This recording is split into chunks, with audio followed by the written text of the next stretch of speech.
ការវិភាគទីផ្សារមាននៅថ្ងៃទី31 ខែ 3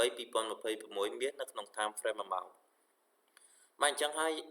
យើងមកមើលទាំងអស់គ្នាថាការវិភាគផ្សារថ្ងៃហ្នឹងតើយើងគួរទៅចូលទិញហើយនឹងចូលលក់នៅតម្លៃណាខ្លះបាទអញ្ចឹងឥឡូវទីផ្សារវាស្ថិតនៅក្នុងលំហ uptrend បាទអញ្ចឹងបើស្ថិតនៅក្នុងលំហ uptrend គឺយើងត្រូវព្យាយាមទិញឲ្យបានច្រើនជាងលក់បាទអញ្ចឹងតម្លៃដែលយើងអាចចូលទិញបានគឺនៅតម្លៃ4550បាទជាតម្លៃមួយដែលបងប្អូនអរគ្នាអាចចូលទិញបានបើសិនជាវាធ្លាក់មកដល់តម្លៃហ្នឹងហើយបើសិនជាវានៅបន្តធ្លាក់មកទៀតដែលវាអាចបំបែកនៅតម្លៃ4500អញ្ចឹងទីផ្សារមាសវាអាចនឹងមានការប្រែប្រួលដែលវាអាចនឹងធ្លាក់មកខាងក្រោមទៀតដែលអាចមកដល់តម្លៃ4400បាទ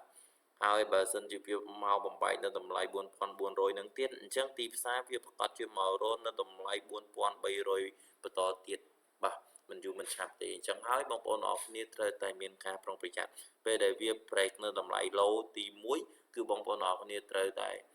ព្យាយាមចូលផ្សារគឺប្រើ XL តែម្ដងបាទជៀសវាងការខាតបង់ឬក៏ hold ធំបាទ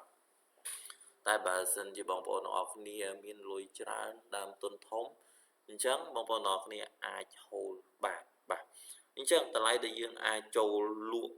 បន្ទាប់នោះគឺនៅតម្លៃ4700បាទបើសិនជាទីផ្សារវាធ្លាក់ខ្លាំងអញ្ចឹងវានឹង break នៅតម្លៃ high វានឹងបន្តឡើងទៅទៀតហើយបងប្អូនអរគ្នាដែលវាអាចនឹងឡើងដល់ទៅតម្លៃ4700តែបើសិនជាវាអត់បំបែកនៅតម្លៃហ្នឹងទេគឺទីផ្សារវាប្រកាសជាមកខាងក្រោមវិញទៀតអញ្ចឹងពេលដែលវាធ្លាក់មកដល់តម្លៃ4550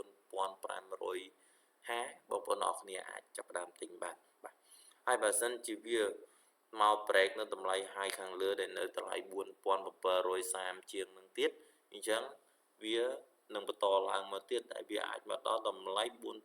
4900បាទអញ្ចឹងហើយបងប្អូនអរគ្នាត្រូវតែមានការប្រុងប្រយ័ត្នឲ្យបានខ្ពស់មែនទែន